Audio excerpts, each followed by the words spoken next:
Have things just got a little more interesting in the East after the Milwaukee Bucks go down 3-1 in their series against the Indiana Pacers, and then their star, point guard Dame Lillard, rushed back after a blood clot situation, tears his Achilles.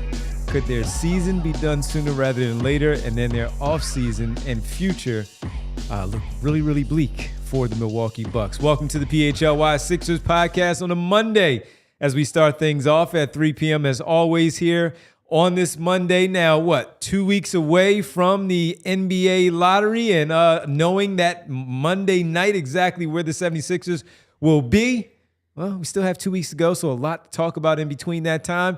That's with Derek Bodner, Kyle Newbeck, I'm Devon Givens. Bree with us, you in the chat. Great to see you as always.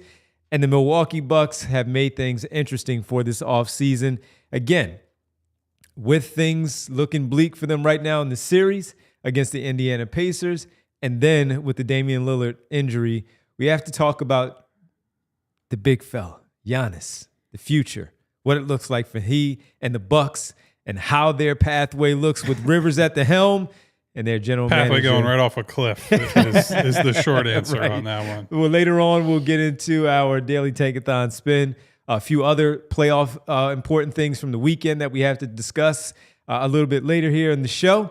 But we have to discuss and start things off with the Giannis situation with his potential future and the Damian Lillard injury with where we are right now.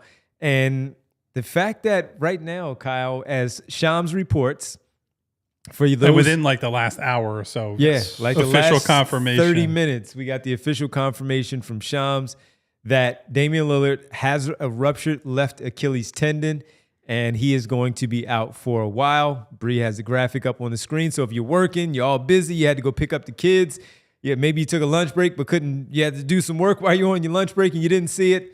There we have it for everybody right now. Damian Lillard out now indefinitely because of the left torn Achilles tendon, and that suffered on a play where he was going for an offensive rebound. The ball was tipped out. He tried to push off to go get the rebound. He eventually tipped it, but it was after the Achilles had already popped, and he was just trying to save the ball and tip it to a teammate. As he did that, he sat on the floor. You can tell something was up. He hurt something, and what we thought, I think what many people thought last night, Kyle, as it happened in that moment, it was just that. So as we start things off here and talk about it, last night Chris Haynes, who's very close to Damian Lillard, did report that the Milwaukee Bucks and Damian Lillard did fear that that's what it was, right, Derek? And it came to fruition today after they got the MRI and they made sure things were accurate. But just your thoughts on that first, and then we'll get into the whole Giannis portion of it. I mean, it just really sucks, and this is going to be a super deep take, but like, I really wish we could turn off injury sliders. Not just selfishly because of what we've gone through, but it's just the worst part of the sport. It's the absolute worst. And that was such a fluke play. Like, there was no contact. Like, they didn't get mixed up. Like, he didn't trip on a foot or land on a foot or get tangled up. He just broke for a loose ball and went down. And it was the way he sat there and the blank stare he had on his face, he knew. Like, usually when somebody gets hurt like that, they test it in some way. They try to stand up or they grab at it or something. He just stood there like, oh, bleep. And we're not in overtime yet, so I'm going to have to bleep myself. Oh, bleep. And for that to come out within, later that night that they were concerned about the injury and for it to come to be the exact same one, it's like, this just really, really sucks. At his age, with what he's gone through, not just over the last month, but over the last couple of years, it is the worst way for, I don't want to save it for career to end, because if anyone's going to come back from it, it's him. But at his age, that just really, really sucks. I'm not going to say career end, but I think the writing is on the wall here, because Dame is already an archetype of player that when it goes very quickly. And He's Achilles a small guard tough, who like the margins are very thin for this type of player. And he's an incredible shot making talent. He's more skilled than a lot of guys that have been in that mold over the years. But Achilles injuries are absolutely devastating at any age, at any size. We've seen them completely alter the career trajectories of younger players, bigger players. Like, it is so difficult to come back from and be any kind of impact player. And for this to happen when it did, in the playoffs in late April basically rules out any sort of reasonable hope that he's going to, if he makes it back at all next year, it would be very late in the year, likely when Milwaukee, or if he was traded, whoever's fate is decided for the season, at which point you just say he's not coming back this year. So by the next time we see Lillard on an NBA floor, he will probably be 36 years old, dealing with all the, does he get the burst back? Does he get this back? While he's aging, while he's battling father time.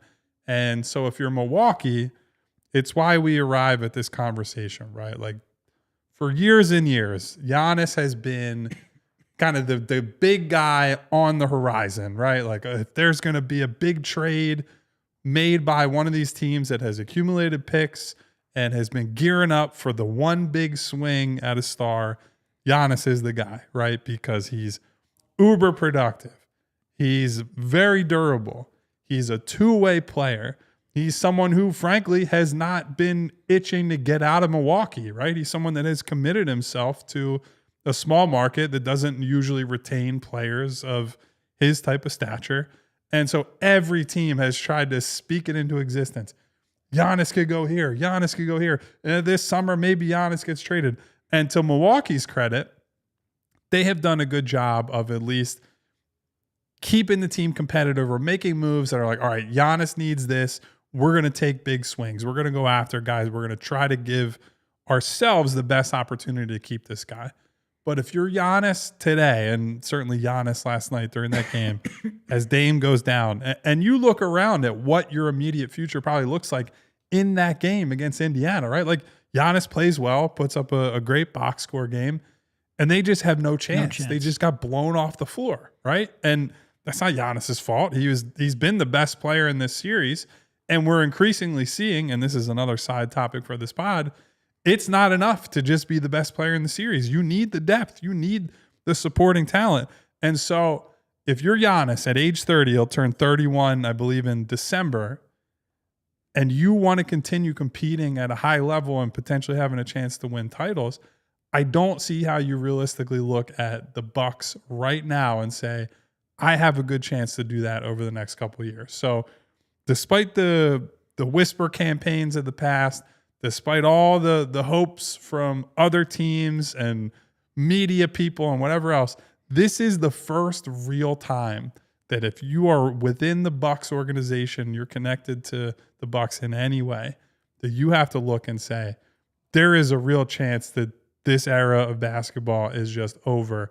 And that is the devastating part of this injury, right? It's losing Dame, and it's watching a Hall of Fame player maybe watch his career go up in smoke, but then it's also the domino effect of what does Giannis do? And that's how he becomes in play potentially this summer. I got to be honest.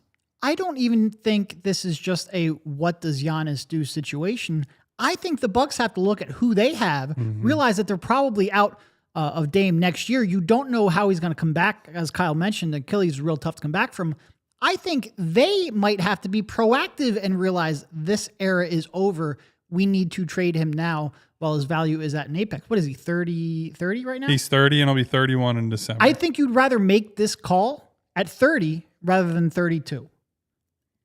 You might want to be proactive on this one. They have no chance. Kyle Kuzma has had a terrible series. Well, and that's you add on that trade, right? You push at least a chip in for Kuzma because you're like, hey, Middleton's shot. We got to do something. You bring in Kuzma. Kuzma's been awful. 33-year-old Chris Middleton with every injury in the books might be more reliable of a playoff performer than Kyle Kuzma, and that's not saying a lot about Middleton. He did it coming back last year in the playoffs when he returned for the Bucks. This is what they have in the offseason's free agents. Brook Lopez, Bobby Portis, Gary Trent Jr., Taurean Prince, who they signed to one-year deals this past offseason, Kevin Porter Jr., who they traded for at the trade deadline, and the young guard Rollins. They're all free agents after this season. So their young core, Tyler Smith, Chris Livingston, and Andre Jackson Jr. is what they'll have. And you talk about 34-year-old Damian Lillard with the injury, might not be back till 26, 27, somewhere around there. And they don't own their own first-round pick this summer as well. So This is what the future is for them. It doesn't look very good, which is why it's the right time to talk about this. They're down 3-1 in the series against the Indiana Pacers after the blowout yesterday. They're going back to Indiana, minus Damian Lillard again, and they're going to have to try to play a different brand of basketball outside of course, Giannis and what he does with those other guys. This is not good for them, and this is why they have to start looking at the writing on the wall, which they know. He has said it multiple times while he doesn't want to leave. He's always left the door just cracked of having that discussion. He said that, but he's having also the discussion. been willing to apply a little bit of pressure too. Like, I don't want to leave, but But hey, if you don't hire this coach, or you don't do this trade or sign this guy, Giannis he's benefited from his public statements while also kind of getting his way behind the scenes. Which, look, that's not criticism. I give him credit for leveraging the power that he has. But so that sets up for this summer is just going to be complete chaos, right? Because now you have Giannis as the potential biggest name on the block to get moved, while also Kevin Durant is the whole league is like, this guy's getting moved this summer in some capacity. There's the Zion thing. Like, we went through a ton of these names last week and said all of these big name players could go. But now most of those things have to wait for the Giannis situation to be resolved. Because if you're the type of team that has the desire and the assets to go get, like a Ja, a Zion, or a KD, why wouldn't you at least see, hey, we're kicking the tires on this Giannis thing? And I'll start by saying this. There are three big variables that you have to consider, whether you're the Sixers, but certainly anybody else in this market. Number one, if Oklahoma City wants to get Giannis and Giannis wants them, nobody else has a chance. And so if you're a person who wants Giannis on your team, that includes Sixers fans, you should be rooting for the Thunder to win the title this year and say, we don't want to shake things up, right? We want to keep our core and keep our picks to potentially just keep refreshing the pipeline, because God forbid they lose in round 2 and Sam Presti is sitting in his office this summer and says, you know what? I do want to make a consolidation trade. They can trade basically every pick under the sun. They can trade for Giannis probably without even involving one of the main core guys, because they have a bunch of these movable contracts to turn into the big piece while also sending out like $1 billion first-round picks. So that's number one. Number two, the Bucks do not own outright their picks the next couple of years. And so if you are being realistic as a Sixers fan and a person trying to concoct some fake Sixers trades, you need to probably find a way to get the New Orleans Pelicans involved in these trade talks, because the Pelicans have swap rights with the Bucks both of the next 2 years. And if the Bucks are going to make a Giannis trade and tear things down to the studs for at least the next couple of years, control of their own pick is the most valuable thing that they can have. On the other side of it, New Orleans is not incentivized to give up that valuable pick swap when the Bucks could bottom out and be terrible. So that's number two. Number three, and I don't think I really need to remind anybody of this, but it always has to be said, you got to be on the short list to even make a play here, right? So who knows where Giannis would want to go if he leaves. I was joking with Devon before the show. I do think it would be funny, although annoying, if Giannis just said, I want to go to the Lakers, and it's Luka and Giannis in LA for the next, 5-10 years, however long that would last.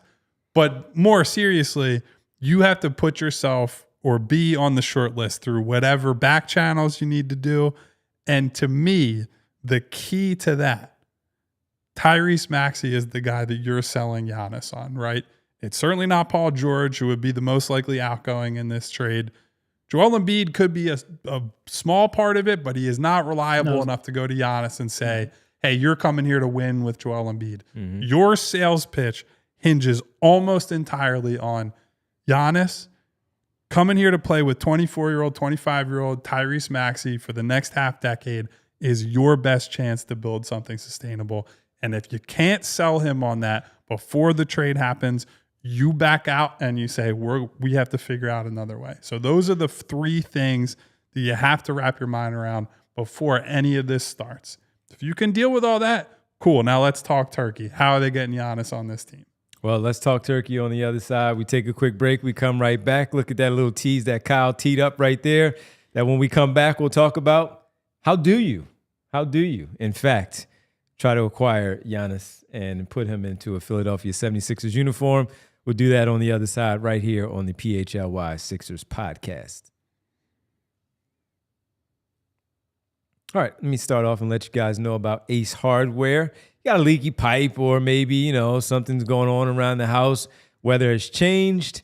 You're worried about maybe some things happening around the house, like it's raining a lot. And, you get a storm on Saturday and some rain starts to get into your house. Where did this come from? I did not expect this. I did not anticipate this.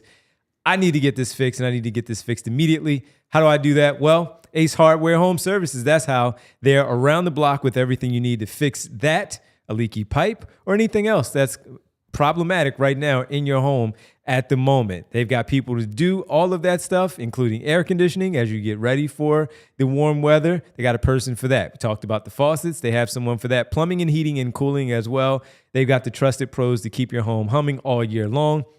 That's with Ace Hardware Home Services. At Ace Hardware Home Services, whenever they get ready for their next job, they remember what to bring. They bring experience. They bring local plumbers and technicians that handle everything from repairs and seasonal maintenance to installations, upgrades as well. Service you can trust and satisfaction guaranteed. Ace Hardware Home Services are local.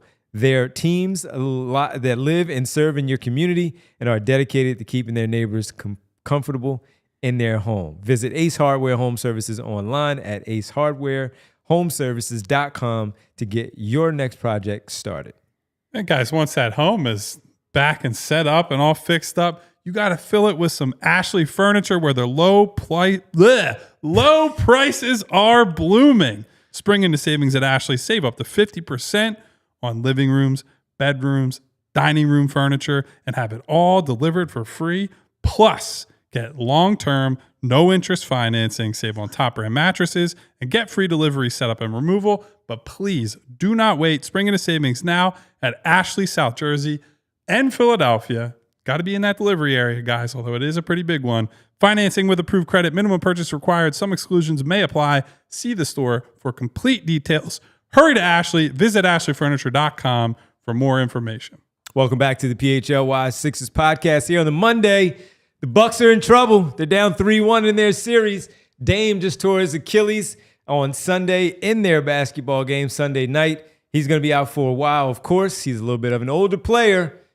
Might be out for a long time there, missing the big portion of next season, maybe all of it next season. And then we'll see what it looks like. Will he even be in a Bucks uniform at that point? That's what we're talking about, but how it now impacts the 76ers. So, Derek, if Sixer fans are saying, maybe Oklahoma City does not want to do that. They win a championship. They don't want to go and acquire Giannis because they're just going to keep doing what they're doing and building this team up with what they have. Let's just go repeat. We'll add a little things here and there, but we don't need to make a big blockbuster like that. All right, the Sixers are in play. How do they, including Tyrese Maxey that Kyle talked about, how do they try to make this happen? Yeah, well, I mean, first of all, you need a couple teams to either, like you mentioned, opt out or for Giannis to be like, I don't want to go there. And Houston and OKC being the two most obvious ones. I do think people will look at, well, the Sixers don't have the assets. The Sixers, for a team that feels like they are boxed in with two bad contracts, the Sixers have more assets than I think most contending teams who are in this spot don't have the kind of picks the Sixers have, both in quantity. Sixers have, I believe after this year, they'll have 5 picks they can trade, and also in quality, both because they have a couple of their own, and also the Clippers pick, and then this one here that could be top 6. And then you have some young players, namely that of Jared McCain, that you could throw in there. Obviously, this is one of those where there are some things you just can't trade. Otherwise, Giannis would have no interest. I think Kyle was right in pointing out that Tyrese Maxey is the most prominent example of that. So you can't include him in this type of deal. Embiid is not a big enough draw on his own to be like, we're going to gut the team of everyone but Embiid and Giannis and keep Giannis happy. That's just not realistic. But I do think, Embiid isn't going to be the reason that Giannis would want to come here, but I do think he has to be a reason, because Yes. I don't think Tyrese Maxey alone is enough for him to be like, I feel like I can win a championship here. It is just not like, especially because Tyrese had a little bit of a down year this year because he hasn't really won on a team built around him. Now, a lot of people correctly point out that there hasn't been a team built around him well. And when, Kelly Oubre is your second best player for large stretches of the time, that team is probably going to fail. But still, NBA players, especially superstars who are past that 30-year threshold, want proven results. Tyrese Maxey, as the center point of a team, just hasn't proven that. So he has to believe in Joel Embiid a little bit. He has to be part of that conversation. And this is where it's just, this is probably a bad summer for the Sixers to try to go out there and be aggressive, because there is the most pessimism and the most doubt around Joel Embiid there has ever been, and he hasn't really had a chance to come back next year and, change that narrative. Even if it's just a little bit right here would help. And not only that, Kyle, when you look at the Embiid piece of it, and he convinces them that, all right, I'm good enough, I'm good to go, I'll be back to form in some way. It's how will we work then? Not just, come on in, I can still play, but how are we going to work? Neither one of, Joel is more of a three-point shooter, of course, than Giannis is, and Giannis wants to put his shoulder down and get to the basket the way that he does. But they kind of operate in similar areas of the floor where that might not be stylistically where they would have issues out there on the floor that they're going to have to iron out some things. So I'll circle back to something we talked about when Milwaukee made the Dame trade in the first place. Actually, I think that was during Devon's nice vacation to open our time here at PHLY. Mm-hmm. As everybody talked about, hey, this is a hand-in-glove fit for Dame and Giannis. Like, the Dame Giannis pick and roll will rule everything, and they're just going to – Giannis will be the two-way cover on defense, and he has the crunch time guy and this and that. I was skeptical of the immediate success because, as you point out, Devon, and as a lot of people found out throughout that time, they're two high-usage, central star type players that you can't, even if they have natural synergy, you just can't slap stuff together on the fly. It is not, you put two guys on the floor, they spam middle pick and roll over and over again, and away they go, they win a title, that's it, right? There are idiosyncrasies, there are wrinkles within every set, there are tendencies, as you point out, floor spots that you have to be concerned with.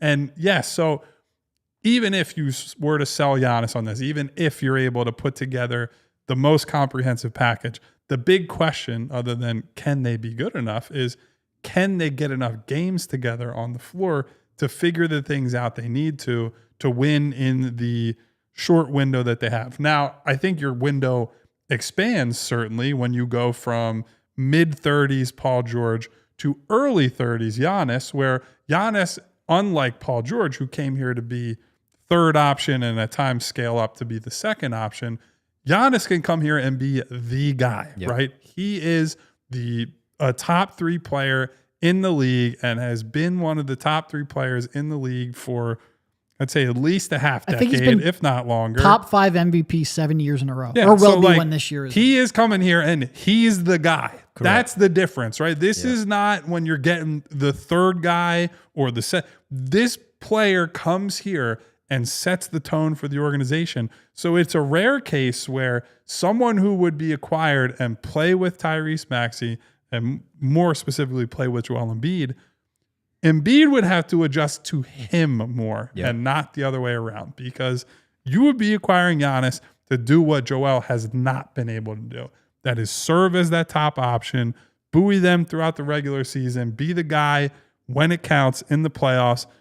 Obviously, Giannis has had some injury issues of his own in playoff situations in recent years, which that's one reason to be concerned. But I think it'd be completely fair to say it's not a hand-in-glove fit. I think Maxey Giannis is just like Dame.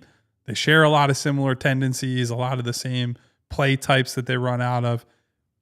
That would be great. But there is as always, there's the big fella, big elephant in the room, whatever you want to say, to deal with. And so that would be a massive, massive part of this equation. If you pull the trade off, how often can you get these guys on the floor, and how do they both adjust their games a little bit to make it all work? And this is where while he would clearly be the best player on the team because of the Embiid injuries and all that stuff.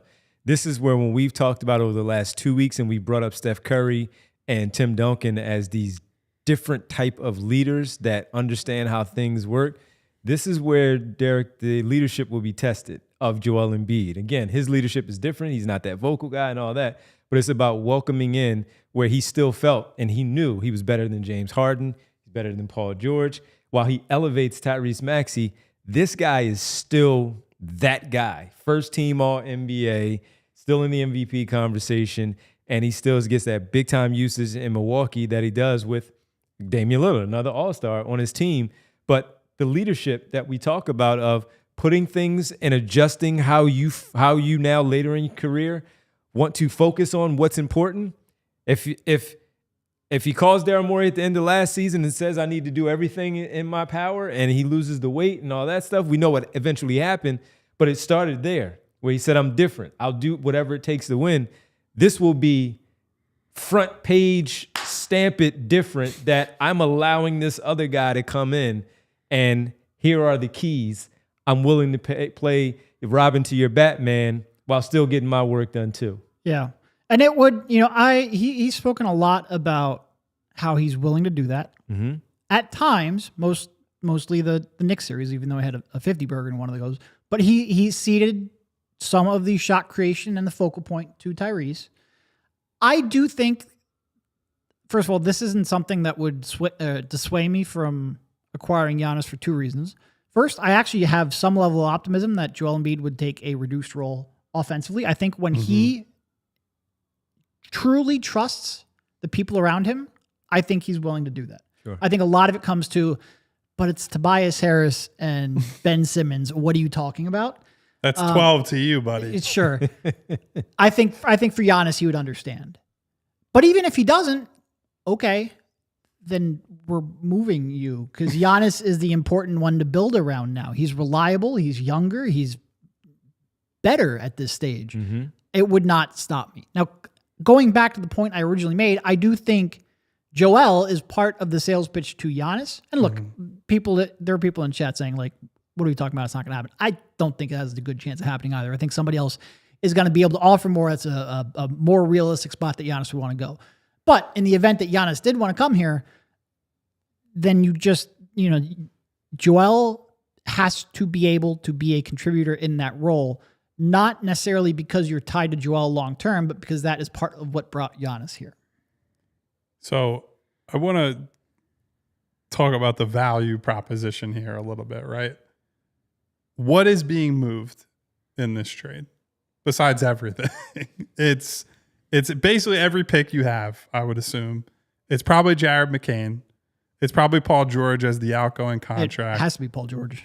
And that the complication there is he's not going to Milwaukee. That's got to be, you send Paul George to, I don't know. Some people say Siberia, but well, unfortunately, Siberia doesn't have an NBA team, so certainly not. That's with not legal salary. under Not with the matching collective salary. bargaining agreement. But so throw a few teams out there. Maybe Miami, maybe Joe Dumars in New Orleans is like, hey, I want Paul George for whatever reason. Maybe this gets spun into the bigger Kevin Durant Phoenix thing. You send him to Phoenix and they say, hey, well, we'll take Paul George and whatever there. And I don't know. The point is you have to find a home for Paul George. But the most important part for Sixers fans more than likely is you have to be willing to trade your most interesting young prospect in McCain and every future pick that you probably have, right? Like this year's pick, gone. The Clippers pick, gone. The Clippers swap, gone. And something that I think is worth thinking about, I have always been, and we talked about all our playoff predictions, right? Some of them were just predicated on, for example, the Denver series. Jokic is the best player. That's why I'm picking Denver, etc. And in NBA parlance, most of the time you say, team has the best player. I'm going to pick them to win if it's close. I was reading, I wish I could remember who it was by. I was reading a theory or a story this weekend while watching these games that soccer, which is what I follow pretty closely, historically has been a weak link sport in the sense that you're only as good as your worst player on the floor. And basketball, by comparison, is a strong link sport. You're only as good as the best player allows you to be. Like, that's the conventional wisdom behind it. But I think we're increasingly in an era because of the CBA, because of skill development, because of a lot of other reasons where basketball is closer to a weak link sport than it's ever been. You can only be as good as your depth. Like, you look at how good OKC is. It is because of Shea, but it's also because that team can go 9-10 deep. You look at Minnesota versus the Lakers, right? The Lakers have LeBron and Luka, two all-time players and talents, although Luka conditioning not the greatest right now. They lost that game on Sunday in large part because they could not sub those guys out. JJ Redick didn't make a substitution the entire second half. He played 5 guys. And Minnesota, in the guts of that game, had more depth and more guys. And yes, they had Anthony Edwards, but at the end of the day, they could go deeper and play longer and play faster when it counted. And so as you line up, like, what would be your best offer, all the picks, young players, whatever, I do think you have to factor that in a little bit. It is not as simple as, and maybe this is a conversation we should all have with Daryl Morey at some point. I'm not as sure at this point that this is a league where you just push everything in for stars. I do think in the right opportunity, and Giannis is a player that you absolutely have to consider it deeply. And because of Joel's injury history and lack of availability, I think you have to at least try to explore opportunities to get the second guy, and more the first guy really, but one of the 2 top guys for a title contender. But when you're talking about a move that would completely strip the decks, give you no future pick control, and say, we're relying on undrafted free agents, veteran guys in their 30s who we saw the success rate on those this season, and you don't have many avenues to go out and replenish your youth, your athleticism, that type of depth, I think you really have to give it some deep thought, because I don't believe it's as simple anymore as we have the 3 best players in any series and we're just going to win. I just don't think that's how the league works right now. Yeah, no, I think there's 2. It is true that it's still an MVP league. Like, you need that MVP caliber player, that top 5 player. Maybe you can stretch that in the top 7 or 8. That caliber player to make you relevant and a true contender. But then your weakest players become the reason that you won't get there. You need the star to have a chance, and you need the weaker players to really bring it home. And it is, I think that's for 2 reasons. First of all, you know, everyone being able to shoot has been such a big deal, because now it's teams have gotten so smart about helping off of non-shooters. Yep. And, you know, teams have gotten, it's just so easy now. If you have everyone that's a shooter, it's so much tougher to send help to your stars.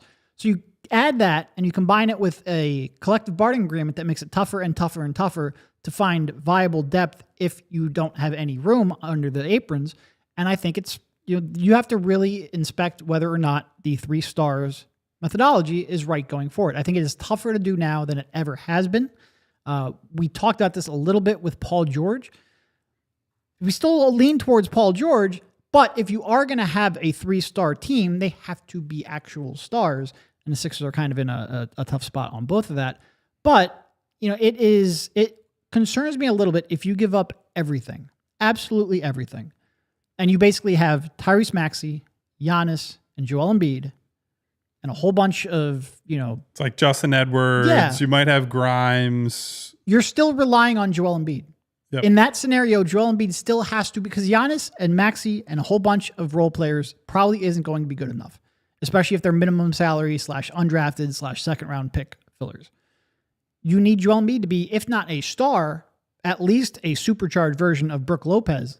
And he has to be on the court to be that. And he has to buy into a role to be that. And his jump shot has to be a little bit more consistent, stretch that out the 3-point line rather than the 17-footers, because you're not running the offense through him. It's tough. It's tough. Like, I think you probably have to do it if you can. Yeah. But I understand everyone being like, you can't give up. You've got to keep some stuff for secondary moves. It would be a tough spot. I want to ask about another team when we get back and after we take this quick pause. But before we go, Bree did put up a poll there on this side there on YouTube. Of course, the question: push in all chips for Giannis. That's the question. Can you go ahead and answer that? We'll give you the update on that when we get a chance there. Once we get back right here on this Monday, Giannis, the Bucks, Damian Lillard, torn Achilles. He's gone for a while. Does that make Giannis available this offseason? And should the Sixers push their chips all the way in for the two-time MVP? We'll talk about it more. Get to your mailbag questions on the other side right here on the PHLY Sixers podcast. Well, first of all, we want to tell you about Empire Today. Empire Today has flooring experts, dedicated flooring professionals who focus on flooring every single day. We've all been to some of those big box stores, and they might have a flooring department, but the person helping you with flooring may have been doing sinks yesterday and could be stocking light bulbs tomorrow. Empire Today lives and breathes flooring, and they will be with you every step of the way. Their flooring experts bring the showroom right to your home. You pick the right flooring and the right colors for your space so you can see how it looks with your furniture and in your house. You get precise measurements taken and have all your questions answered so there are no surprises. With Empire Today, you get clear, upfront, and all-inclusive pricing. Plus, you can schedule installation as soon as the next day. Schedule a free in-home estimate today because some things are just better at home. PHLY listeners can receive a $350 discount when using the promo code PHLY.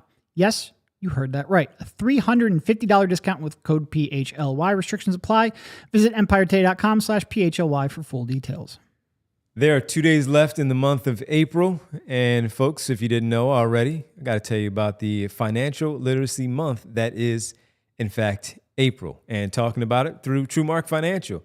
And if you are looking to teach your kids how to handle their money and you want to give them some of that independence that you may have had yourself as a child, and you want to make sure that you teach them the right responsibilities of managing their funds, TrueMark Financial has you covered when you can spend wisely with a free Greenlight account. Now, Greenlight isn't just any app. It's a game changer for your kids, niece, nephew, whatever, what have you. They got you covered, whether they're settling savings goals or learning how to track their spending or even getting their allowance, something that important. It's all right there at their fingertips. You know when you got your allowance how excited you were, and you know how happy they are when they have the cash in hand from their allowance. Well, maybe you put that into the Greenlight app and allow them to focus on using this with some real money, real world skills, which is being able to responsibly use their own debit card. Get them excited for that. Responsible choices overall with their money. That's going to make them smarter about how they're going about things in the real world. So if you're looking for a way to teach your kids some financial plays this financial literacy month, I can't recommend Greenlight enough. It's like training for life's biggest game. Head over to TrueMark.com/Greenlight, get all the details, and sign up today. Don't miss the chance to set your kids up for financial success. Welcome back to the PHLY Sixers podcast here on the Monday. Now, 2 weeks away, folks, 2 weeks away from our NBA or our PHLY Sixers draft lottery night on May 12th, right here back at our offices at the PHLY studios. We're going to have our draft lottery party to see if you're going to add a player to go onto the roster with Giannis here with this young kid, whoever that might be. That's May 12th, right here back at the studio, our draft lottery party. It's going to be approximately 7 or 7:30 that Monday night because, well, the NBA, we don't know just yet. But that night, we will be here with all of you. So if you haven't yet signed up, there's still some room available. I know many of you have talked about it in the chat, but maybe you haven't had the chance to sign up. We'll go do that, and do that with our $36 NFL draft intro offer. All right, the draft is over. I don't know how you felt about the Eagles picks this weekend, but it's over. The deal is not over. $36. Go sign up, become a member at allphly.com. And when you do, you can sign up for our diehard only events like our NBA, our draft lottery party that we're going to have that night. Like getting the access to read the stories from Kyle and Derek on the Sixers. Kyle put up a story on Baylor's VJ Edgecombe. That's at allphly.com. So if you're very interested in finding out about VJ Edgecombe and Kyle's thoughts on Edgecombe, you have to be a member to sign up at allphly.com. Eagles, Flyers, Phillies covers there as well. You get a free t-shirt, similar to one I have on right now. You can buy a hat that Derek has on currently with the merchandise drop-down bar there. Pretty, yeah, good call.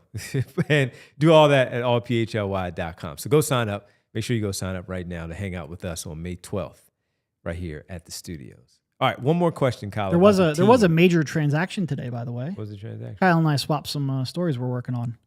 We Yeah. split up draft prospects. Kyle's like, "Hey, can I traded can I for have my a guy?" CMB Yep. right up for maybe a beer to be named later. We have not come to complete terms yet. And I the did only change the transaction. document, but it was wish casting. The only way Which to read one you that would take from me that I didn't want to do? is at allphly.com. So make sure you're signed up to be a part of our community and our family. Kyle, the Brooklyn Nets. It's always been talked about the New York teams, the Knicks or the Nets. And with the money that the Nets have available, the space, of course, that they have, how could the Nets factor potentially into this conversation and not the 76ers? Hey, I mean, if the Nets want to trade for another pair of 30s stars, it worked out really well for them last time.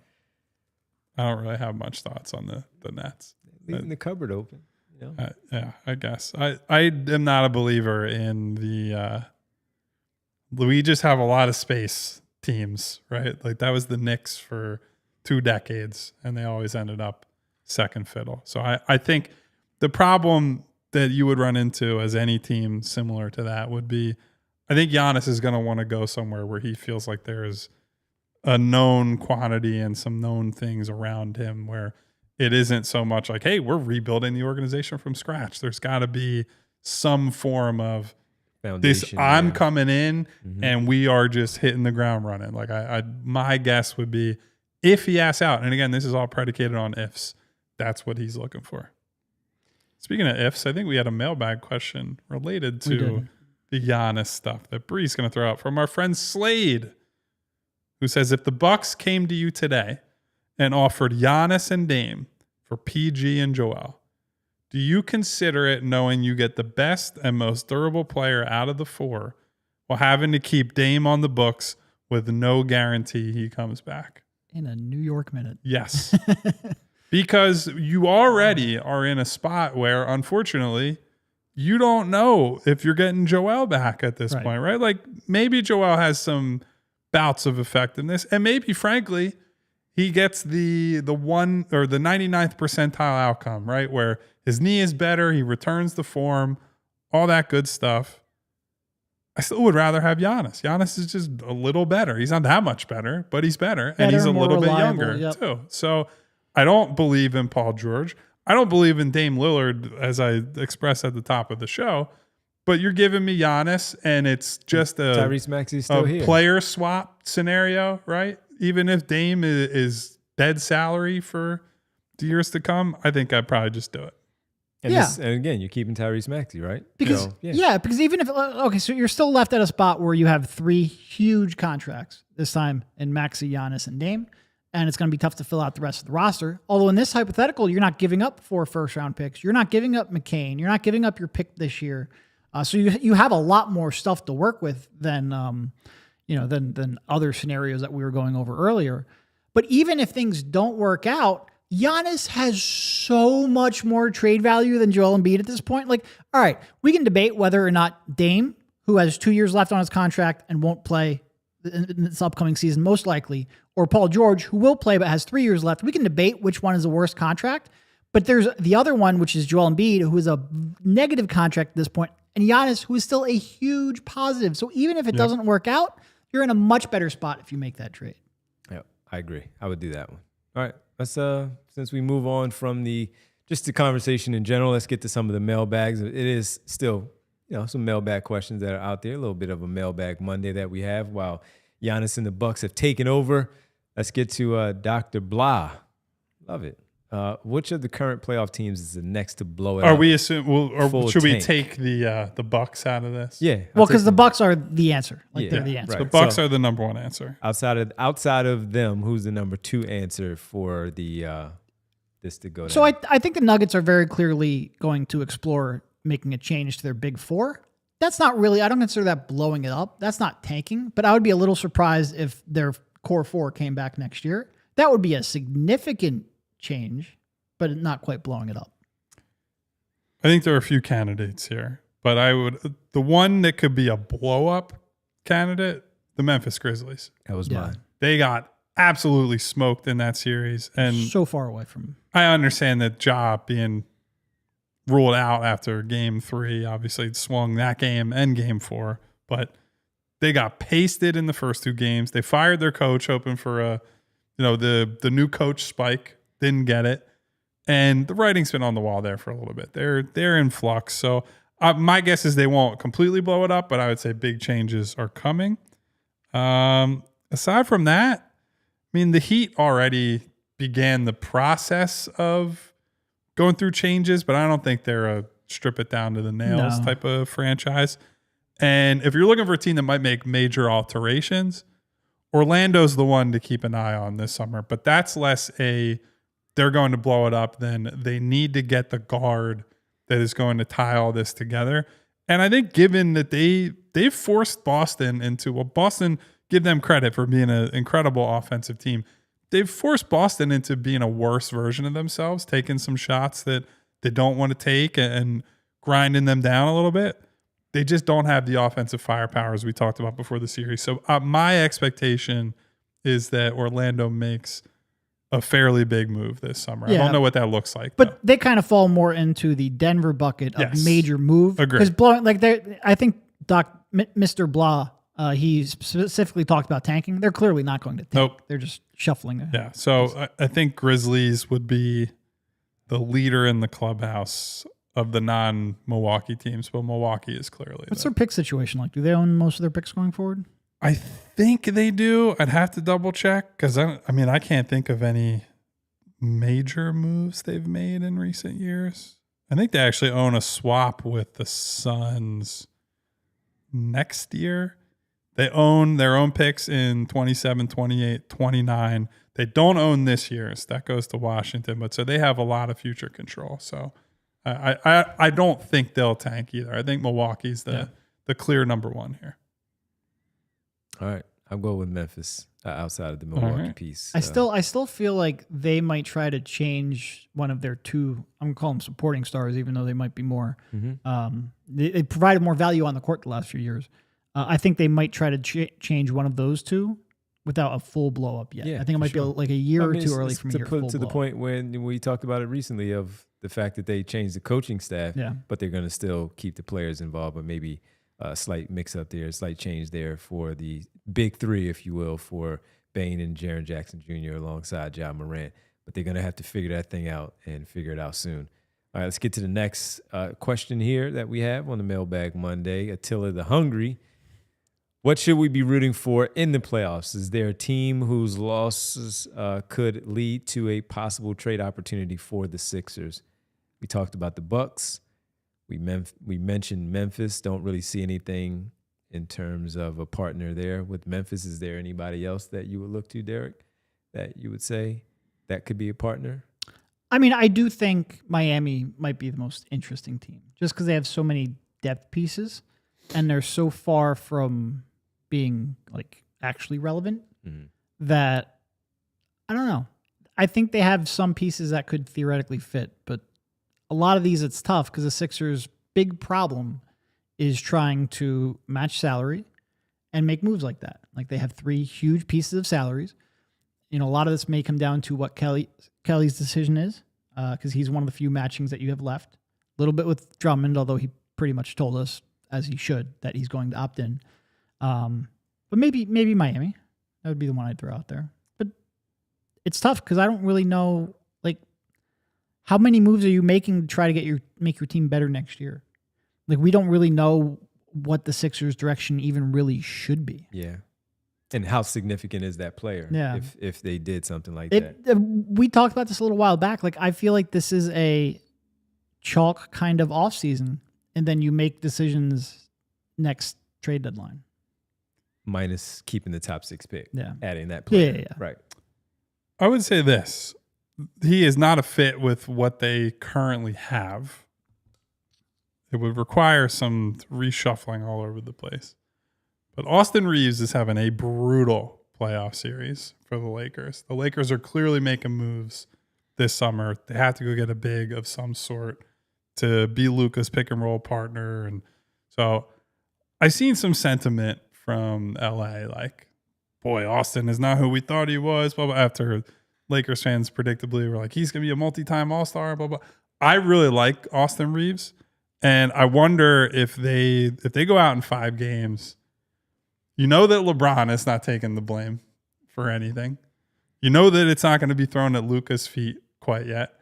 I think he could end up being a guy that is a surprise trade candidate this summer. Now, more than likely, if he's getting moved, he ends up with the team who is sending the big that they need or sending the supporting pieces that they need. But he is on a really reasonable deal for his production. yeah. Like, he signed through next year at under 14 million, a shade under 14 million, and then has a player option for 15 and 26, 27 that I would imagine he's declining to get a bigger long-term deal. I would not be surprised to see him moved. And depending on what happens with your pick, and maybe you're involved in some other bigger trade, whether it's Giannis or anything else, I'm just keeping an eye on them, because while Pelinka pulled off the Luka move, I don't know that his track record for everything else is the strongest. And I really like Austin Reeves. I would say he's had some good playoff moments over the years. Yeah. Like, if he struggles here in this one series, you shouldn't make a decision based off of that. Like you mentioned, not all GMs and decision makers are rational. I think it's probably more that you can move that for something that you desperately need help in elsewhere. I think so too. But maybe if they are, I don't know. Let's say they, for the sake of argument, they went to Charlotte and went back to the Mark Williams well after that trade blew up at the deadline, right? Does Charlotte really want or need Austin Reeves? No. Like, maybe Charlotte says, we'd rather have some capital, and they reroute him, and then you get in the conversation somehow. You trade a swap or a first or something else. I don't know. I'm just saying that's a team that I'm keeping an eye on for sure. Yeah. That's a good one. That's a good one, especially with that contract being as low as it is. Really, he was really good this year and is not making a ton of money for that type of production. And then for the second consecutive year, even though they're young and the injuries happen and all, Orlando's putting up a fight with Boston. Jalen Suggs is not there. I'd be very curious to see what they would do if it comes to the Ja Morant, Trae Young kind of conversation where Suggs might be in the mix somewhere. And if they did that, I would think they would keep Anthony Black because he's a bigger guard to stay in the backcourt with him. Maybe they then try to reroute Kentavious Caldwell-Pope somewhere along those lines because of that. To your point, Devon, I actually have been thinking about this some more. I do wonder if there's a window or a thought to, Franz is a guy I'd love as a player, right? Yep. Who I was a big believer in coming into the year. There is part of me that wonders, is this the sell high moment? Because I've been watching the Celtics Magic series, like all the rest of them, and his shot mechanics have really devolved over the last couple of years to the point that he is shooting the ball differently almost every time he lets it go from the perimeter. Putting up good volume in the playoffs, but shooting 21% from 3 after another bad season from 3. And I wonder if it's fixable or if this is just a problem you have to deal with moving forward. And if you really think you need a guard and you think Paolo had a very productive year. He's had some great games in the playoffs already. If you think he can be the guy, I do wonder if you say, let's turn Franz into the best possible guard we can get. I know that would go against the identity they built of this big defensive-minded athletic team. But I do think it's at least worth thinking about a little bit. Unfortunately, that guard clears Jared McCain, so Sixers are out. Yeah. So just something to think about. Height test. Because they're already, outside of Suggs and Cole Anthony. Anthony Black is 6'6" at that guard position, really good size. Kentavious Caldwell-Pope, defender. We know they brought him in for his defense at 6'5". Who else? The guard wise. Then they have some other lengthy players that they like to have on the wing. But they might want to make a change there. And it could be for that very reason that they want to add some more size and not just that. Because he and Paolo, they operate in similar spaces where they both are perimeter players that can put the ball on the floor. Sometimes they'll play with the back to the basket, but a lot of it is trying to go downhill, step back threes, all that type of stuff. And now his step back 3 is not there because he has that little, whatever that dip is that he's taking now before he releases the shot. It's not the same every time he tries to. It's weird because he shot well first 2 years in the league, and now he's had back-to-back just brutal shooting seasons. Before he got hurt, when Paolo got hurt and he was carrying them, he wasn't shooting like that before. He was Now- on that stretch where he was cooking everybody, including the Sixers in those games. And that dip, whatever it is, was not there. Yep. It just wasn't there. And I say all this. I am a big admirer of his game. Two-way player, can rebound, can pass, can score, can hunt mismatches. Like very modern 3-4 type guy. Like love Franz's game. I have a little bit of PTSD with guys whose shots devolve in real time. Yeah. And so I'm just like, Well, that's that whole Orlando squad. KCP, down year shooting. Suggs, after taking a massive leap last year, has a down year shooting. And then Wagner the last 2 years. They're like Philly South. They really are. Well, let them stay there. Don't bring them back up here and doing that again here. What do we got, Bree? Another mailbag question here for everybody. Garbanzo. It's for me. All right. It's Tobias Harris, 12. The difference between the top of the lottery team and the 6th seed in the East also is the NBA favoring the Knicks, or do they just want Mr. 5-year 180 to advance in the playoffs? And that would be one, who is that? Towns? Or is that OG Anunoby? no, I think he's referring to Tobias. They don't want Tobias to advance. right. That's his previous contract. All right. I don't know, man. I mean, he's definitely not the difference. No, that is Cade Cunningham's leap and Joel Embiid's injury. He Those are the got differences. there at the right time for when Cade Cunningham could play a full season and just emerge as the starter. And you got a great Beasley year. Beasley year. Tim Hardaway Jr. turned it up in the playoffs and down the stretch, to be perfectly honest with you.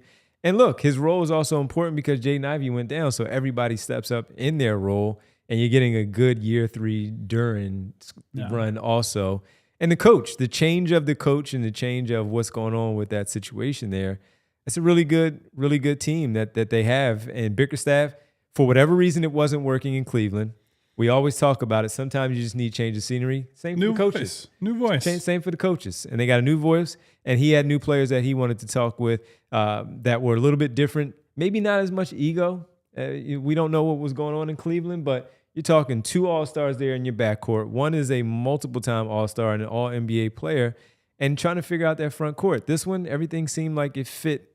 It slotted the way that it was supposed to slot in terms of their starting 5, and then things where Monty Williams couldn't figure out that Jaden Ivey needed to be on the floor with Cade Cunningham healthy. Bickerstaff said, Couldn't I'm figure not out who doing needed that. to be on the floor, period. He said, I'm not doing that. These guys have to play together, and they look really good. That's your future backcourt. So I wouldn't say he's the difference, but it looks good for him that he's on there on a 2-year deal, $50+ million, and he's playing well in the playoffs too. So I wouldn't say he's the difference, but we also have some examples here in Philadelphia over the last 5 years where I can back that up, that he's not necessarily the difference. Because if he was playing like that, they would have beaten Boston and they would have beaten Atlanta in 21. So and might have maybe beaten Miami in 22. And they might have beaten the Knicks last year in one of those games, game 6, where I think he had, what did he have, 3 points in that final game? All kidding aside, he had like 3 points in that final game, didn't he? Yeah, so I wouldn't say, but thanks for the question. And Garbanzo was actually in the chat and said, didn't think this would make the cut. Mostly wanted to hear thoughts on the end of the game where the Knicks, once again, with the end of game nonsense. Knicks fans were really angry at me yesterday for. Let's go to overtime here on the TV side. Thanks, everybody. Make sure you stay with us at allphly.com. Thank you on the television side, because Bree is going to show you, Kyle, what happened with that Knicks game, and asking everybody, was this a foul? Let's see. Josh Hart. Tim Hardaway Jr. in the corner. Let's see a closer view, because it's going to show you here, or a better angle. Did Josh Hart foul Tim Hardaway Jr.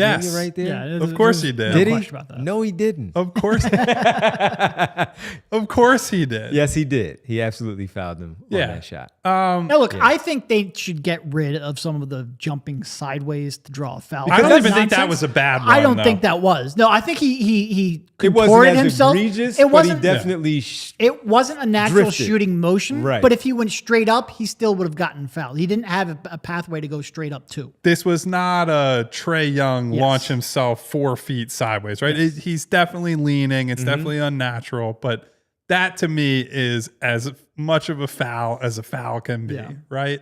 And the Knicks fans I have were a question. super angry at me yesterday for pointing out it's the second year in a row they won a playoff 2 game years in a row because of some refereeing nonsense. How much of that plays into when, number one, you have at the very beginning of the series, Bickerstaff is complaining about physicality, and he's saying, we're going to get physical. We're going to knock these guys around. We're going to hit these guys. Kate Cunningham not getting enough calls where Jalen Brunson is getting calls. Jalen Brunson, who didn't get calls in game one, I think it was, and Kate Cunningham did get the bulk of the free throw opportunities at the foul line. That's a clear foul. But how much when they talk about physicality, do you just, you're contradicting yourself a little bit where that's a foul and it's not like I'm hacking you. It's a simple foul, but you're also talking about physicality, and there were some plays in there where they let those guys just go at it. Yeah. And how much of that also played into not calling that call and letting the players decide how it happened? I don't know if it played into that shot, but regardless of what happened, so there's two things. I do think they referee the postseason way differently than they do the regular season. They were hammering each other, man. I don't really like that, in part because it's an ugly game, but in part because it's impossible to really prepare for the playoffs when it's just called differently. When you referee something differently, you don't know what you can expect going forward, but you still got to make that call. Missing that call on that big of a shot can't be an excuse of, oh, well, we were just trying to let the players play. That's not, you can't be an offensive player and succeed in that environment. You got to call that foul. I'm very much in the middle ground, right? Where I want players to be able to play more physical defense as a general rule, but that's not playing physical defense. That's running into a shooter. That's what that is. If you want to say, I want hand checking to be brought back, or I want to be able to, guy has a forearm in his back, and just because someone lurches forward a little bit when they get touched doesn't mean it's a foul. I'm on board with all of that stuff, right? In fact, it's funny that I actually said this yesterday before all this happened, but I was like, the NBA has a fix for the regular season sitting in front of them, which is just calling it closer to how they call it in the playoffs and saying, this is how the NBA is played, right? More physical. We give the defense a chance, and the skill has gotten high enough that these guys will put on a good product, right? When you have the shot making at the end of that game, ridiculous, right? The Karl Anthony Towns baseline fadeaway, and then basically logo 3 that he hit up from a 7-footer in crunch time of a game after Brunson was on this ridiculous shot making display. That was awesome. That was an awesome game. And it was able to happen while all the physical defense is being played, right? It didn't devolve into a free throw shooting contest. It wasn't who can flop and flail more. It was pure playoff basketball. That does not mean that you don't call it when a guy gets run into shooting a potential game-winning shot. Yes, you want to let the players decide the game. Part of letting the players decide the game is giving them a fair opportunity to take the game-winning shot, and Detroit didn't get that. So, credit to the Knicks for everything they did to get to that moment, right? Every guy on that team did something on the way to that victory, and it would have been a little more enjoyable as a neutral watching that game if it hadn't ended that way. So, a great game, but a shame how it ended. Yeah, it was. It was tough, and calls all over the place. At that point, you got to make that call because that was, in fact, a foul. I'll take it, as you said, not being neutral. I'll take it for the reasons that I'll take it, because it's a tough series, it's a fun series, but these things balance out too. So, maybe they'll come back and win tomorrow, Detroit in New York, and force a game 6, and then force a game 7 potentially back in New York to close it out. But that's also what I don't like, right? One of the things that Knicks fans came to me with yesterday was, oh, well, you brought up that they went on this. What about when Maxey traveled in game 5? It's the Sixers are already down 3-1 in the series, in large part because the refs took game 2. Yeah. They made the wrong calls. The series unfolds a lot differently depending on the game to game. All right, is it 2-0? Is it 1-1? Do you change your lineup because you're down in a certain hole, or do you stick with what got you here because the series is tied? Game to game, the results and the way it's officiated, all that has a huge impact on that. So yeah, maybe they'll come back at MSG in Game 5 and say, Detroit's going to get every marginal call. Right. But that's also a bad way to go about. 100%. It's like you can't go game to game saying, well, Detroit got jobbed at the end of this game, so we're going to let them, Asar Thompson, get away with murder at MSG. Like that's not fair either. Yeah. Yeah. There cannot be make-up games. No, That's not especially not in the playoffs. You can't do that. What do you think of 12's play? He was good. He was good last night. He's been good in the series. Yeah. He's always been good in the first round, though. Yeah. That's never been the problem. He's been good in the series. You see him getting Cat's face? Huh? Yeah, face to face. He's trying to fight. I don't know what's going on. That with part is a little irritating, I will say. Like he has You definitely always had know good when first it's round series, but the manufactured. intensity being Also, at a like, higher level. This is is just- this is a better opponent than most of his first round series. yeah, that's true. Yeah, he's screaming and all kinds of stuff. It's like, oh, what's going on with Tobias Harris? Yeah, got to call him Tobias I mean, Harris. look, with I that. honestly, I hold no ill will towards him. I really No, don't. this Like is all fun. I mostly blame the organization that gave him that contract. This is all fun. Yeah, But it's all fun. it's a little frustrating, at least. I'm not angry at him. Definitely frustrated. You start talking to Towns. Because you're right. What's Like happening? if he is a competent third option, this Embiid era looks completely different. You win maybe at least Yeah, at two the of very those least, you series. get the one conference finals, probably two. Don't get me started. Yeah. We're in overtime. We don't need to start this. All right, But Bree, even though we're on overtime, I got to ask you this one because this was also very controversial. Can we play the full one here, Bree, on this one and play the first full one from the Clippers-Denver series that's been fantastic? And By the way, I have a play non-basketball thing I'm bringing up after you're done your yeah. news and notes Yeah. for the day. Yeah. All right, here we go. Look, game on the line right here, and you got Jokic with a crazy step back. I mean, he is such a good passer. He can fake a shot Yes. and make a pinpoint pass. Yes, he did. Creative footwork on that one. He did show no emotion on it. Does this count, Derek? I mean, I watched this 100 times. I don't know. I think if you make whatever you made the call, I think you've got to keep. I agree. That's what my Kyle and I were saying. I think he and- probably got the shot off in time, but like it legitimately came down to the 1/10 of a second on the clock. So Devon and I were talking about this pre-show. I actually think that it's a flaw of the cameras they use that we can't tell because that Sky Vision, whatever, I think it's Hawkeye cameras, which by the way, we never saw until the playoffs. And all of a sudden, it was a huge part of two massive moments They were in this testing it game out. and then Sunday Lakers Wolves with Yeah. the LeBron foul. Yeah. And I think the frames they're using with that camera, it goes from like firmly on his hand to, oh, it's way off his hand. And I think if you got like the closest frame possible, it might not have been good. But I think based on what the evidence that you could collect and the camera that they used, I think it was right to say call stands Bree. and it's good. Let's go to Sky camera now, Bree, But since Kyle called the for side it. angle, I was like, there's no way that's out of No. his hand. Look yeah. at that. I just see the jump on that frame is just too big. Yeah. I don't think that We need 8K cameras. I need a better, closer frame camera. But that's why they had to leave it as good. Because if they go jump to jump, it's out of his hands at that But point. based on what we can see, like there's no way looking at that you can say, all right, I'm going to overturn Yeah. that call. I need Right. more resolution. I need an 8K Thank you, camera, Bree. and I need like 240 frames per second. So Kyle's point, it's not that big of a jump in that between looked frames. like a 30 FPS camera. Well, certainly what's being broadcast out to Yeah. us. So is, yeah. I mean, who knows? But Bree, what do you think? I hope. Should it have counted? Yeah, I think the call should just stand as is. That's it. I think he probably got the shot off, but that was legitimately the closest I've ever seen. And for it to come on a The other one, putback, the other essentially, one, no- I mean, unbelievable Truly. all-time moment. That was crazy. the other one was the 2021 Suns run. Yeah. When DeAndre Ayton with the inbounds pass and he was just that the Valley-oop they called Valley-oop, that? and he just dropped that great right. name. Yeah, right. And again, that was the same. This was different, but this one was better, honestly, just for the conversation piece. But at that moment, if you remember, that was a real conversation. That night, they looked at that replay, man, for a long time to see, number one, was it in the cylinder? And number two, did he get it off his fingertips Yeah. in time? So crazy stuff. It was one of those because like referees get a lot of grief, including in our last segment. it was one of those where I'm like, man, I'm glad I just got to witness it. I don't have to make a decision on this.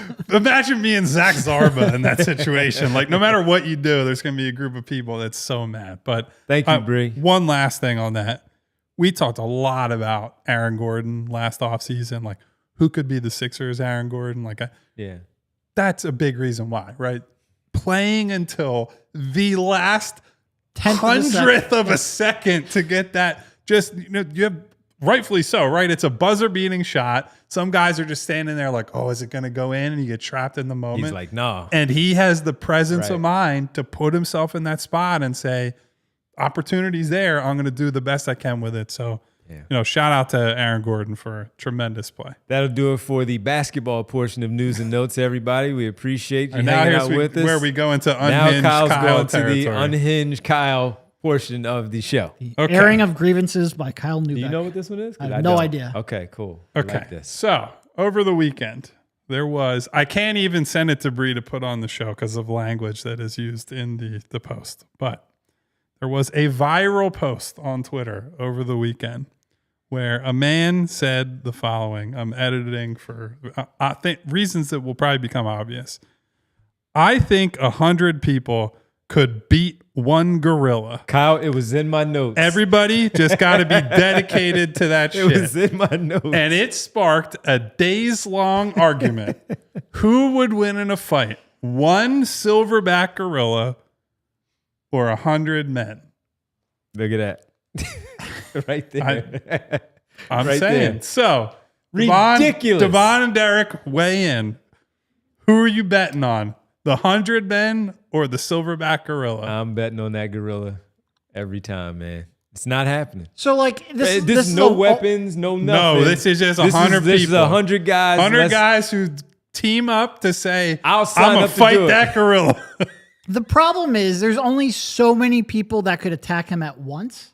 It's not the 100 men part that would take down a gorilla. It's how many can you get actually put hands on him at the same time. And this is not a movie where bad guys are fighting.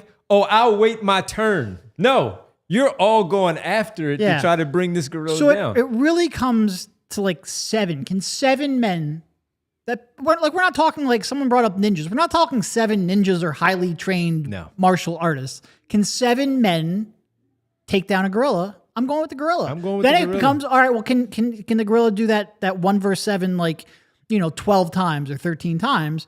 He probably does have the stay. I'm certainly not betting my life on that. No. I'm so glad that you guys are rational people because anybody taking the 100 men is a moron. I'm sorry. Like, gorillas would fuck you up badly, and they would fuck you up if you're in a group of 10, a group of 20, a group of 100. If you don't have a serious weapon of some sort, that gorilla is kicking your ass 10 ways to Sunday. And Garbanzo with the right point. That gorilla would kill one person, the You other see 99 that gorilla would run. who has He's like gonna 2 tons smash of your grip head into a strength, wall and you're gone. crush your fucking skull. Yeah. You are running the other way. They're not making it to the 100th man. You might get to like 8. And the rest of those guys are trying to climb the closest tree, which, by the way, He's the gonna get you. gorilla's getting you up there. Right. There's nowhere to run and nowhere to hide. Right. You're dead. You're done. No. Oh, by the way, what are you going to do?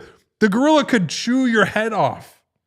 Rip one of your limbs off. That's Come what I'm on. saying. Like, you don't have any concept for how strong a gorilla is. It's insane. And they're like 10 times stronger than humans. Think about their reflexes of how fast they're spinning around while you're here. We're all here on the left side. He's going right side. He's behind you. Hell no, man. No. Gorillas also, their bone density is much thicker than the average. So, like, even if you're like, oh, I think I can land a shot and, like, I'm going to break his shin or something, or, like, mess up his shoulder, it's much harder to do that than it is to a human. Now, if you were to introduce, like, let's say you gave the 100 men, every one of them has a baseball bat. Then you start talking me into one guy just gets one lucky swing, but you are not standing there and like boxing this gorilla or like using some form of jujitsu to take down a silverback gorilla. It's not happening. What's the plan? You got to have a plan. What's the plan? Bum rush? That's well, it. that's why I said if it was like 100 like highly trained people, maybe. But even then, I think Garbanzo is right. The first time someone gets their head smashed, everyone else is gone. Yeah, it's over. Keep me away from this fight. No, I will watch the stream and watch these poor souls get beat the fuck up, but I am in no way, shape, or form dumb enough to think that I'm fighting a gorilla. I saw with one 100 that people. replied with, well, how about a polar bear? Have you seen those stand up before? Are you serious? Yeah, no, they're All right, hear me out. On the polar... No, I'm just kidding. No, thank you, man. No, thank you. black bear. Sure, they're not a threat. If brown bear. if they're black, you fight probably don't back. wanna If it's screw with brown, them. lay Yeah. down, I think is the conventional. Polar bear. No, you're done. You're done. No. The only reason the bear is a little different is like at least if they're on 4 legs, it's a little harder for that. Like a gorilla is just like they could just swing their arms around. The bear's gonna lose their stability a little. You could talk me into You could some knock bear, a bear over. Yeah. some bear volume. But they can wins. get back on their all fours and then attack you that way too, so they can get you in. Here's the real crazy. I'm not fighting any animal, man. Like leave No. the gorillas alone. They don't want any problems with you. At least it's not like the tank versus babies debate. Like this is at least a little less morally one? questionable. One of my the tank. Okay. I remember that one. Yeah. All right. Garbanzo says, can we get a Fran Duffy scouting report on this gorilla? How about we get Derek Bodner's scouting report on the gorilla at allphly.com? What are the measurements here? Big. By the way, Attila in our Discord, who by the way, this is how present we are in the Discord, maybe not Devon. Attila says, Discord? just got off a work call, decided to tune into the live YouTube podcast to find Kyle very passionately describing the bone density of a gorilla. So here we go. There you have it. Listen, it was the only thing that was talked about on social the entire weekend, other than like the Pope dying and the NBA playoffs and the NFL draft. Yes. 100%. It was at least in the top 5 of internet things 100%. this weekend. Watch Conclave. Like speaking mines. of the Pope dying, pretty good movie. Yeah. Okay. Would recommend it. All right. Let's do that. All right. Let's get to it, folks. Wrap it up on a Monday. Of course, we're here all week at 3 p.m. 3 p.m. start time here on the PHLY Sixers podcast. So make sure you're joining us every day at 3 p.m. with all the different things that we have in store for you all week, from What If to mailbags with other big stories that happen around the association. We got you covered, talking Sixers and NBA overall. It's time for the world famous roll call. So sorry to throw that at everybody, but come on. It was the only thing that... Anyway, thank you, everyone, for being here. Thank you to Eugene Ross, to I Gavini, to Mary Overfield, to Brian Knight, Oh yeah. to Mellow 3-Point, Mellow, my man. Hot Hand Keese, who's throwing up some crying, Man, I get laughing scared by a emojis at pigeon in my the house. I ain't going. Oof. Tank versus pigeon Babies. Nah, Oh. bird. We got Jungle Beats, who said also the gorilla's going to run if it sees 100 men. I don't know about that. All right. 100 men without weapons. I think that gorilla's standing. Also, his like, ground. are you invading their territory? Not Like, to get too far into gorilla science, they also have a lot more testosterone than humans. So that instinct and that just hormonal reaction kicks in. You're like, fuck that. I'm not riding with this. Anyway. No. We're out. Thank you, Jungle Beats, for your contribution to the show. Jungle Thank you, Beats. Bootzilla. Boots. Thank you to, is that Love Eases the Soul, Forever True to Self? Love it. That's a long name, but thank you for being here. We'll We just all call need you Love We all today. need love. Neil Deaver, Colby Colbs. Cole, great show, Cole. People really like the bone density talk, I guess, which has a lot worse connotations in other conversations, but we're strictly talking gorillas in this context. Hello to my girl Winona, to Vince, Hey, no. Sal, SB Cole. Who else we got here? Peace. What's John up, Peace. Yeah, John right Peace in there. the building. Yep. I don't think I saw Money Mar today, but I'll say hello to Money Mar. Hedfa, thank you for being here as always. Hey, have fun. Garbanzo, who had a mailbag question. Slade Very had a mailbag active. question. Garbanzo. Dr. Blah, Lee Nguyen. Who else is in here? Some funny ones going on in the I'm chat? sure there are because it's a ridiculous topic. RKF, Wawa Marvel. What up, Wawa? Thanks, everyone. We're hungry. Bring us a sandwich. Thank you, everyone. I love y'all for humoring my stupid gorilla nonsense, We were getting there anyway. but also for listening to us talk when about we have Giannis. a chance to talk and- about the bone density and the testosterone of gorillas, how can we pass that up? And Where, scouting what other reports. podcast do you get Giannis talk and gorilla bone density science facts? Anyway, please hit that subscribe button on the way out. Hit the bell icon so you get notifications each and every time we go live. And hit the thumbs up button to say, really big today, thank you to super producer Bree for putting up with our bullshit each and every day and making it all happen. I could have sent her some gorilla stats graphics before the show, but I think that would have been a little overboard. Thank you, everyone. We'll be back tomorrow On the way 3 out. p.m. We don't need to do the. Oh, never mind. All right. We'll do the daily tankathon spin tomorrow. There you go. Goodbye, everyone. See you ya. tomorrow. We all silly like the mayor.